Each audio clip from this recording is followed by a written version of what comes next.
ঢাকার কেরানীগঞ্জের ৩০টি ওয়াশিং প্ল্যান্ট সহ বুড়িগঙ্গার পানি দূষণের জন্য দায়ী ব্যক্তি, প্রতিষ্ঠান ও কারখানার বিরুদ্ধে মামলা করতে পরিবেশ অধিদপ্তরকে নির্দেশ দিয়েছেন হাইকোর্ট।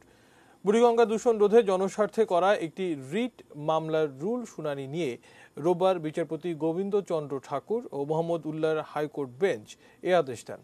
ঢাকা জেলা পরিবেশ অধিদপ্তরের পরিচালককে ৩০ দিনের মধ্যে মামলা করতে বলা হয়েছে।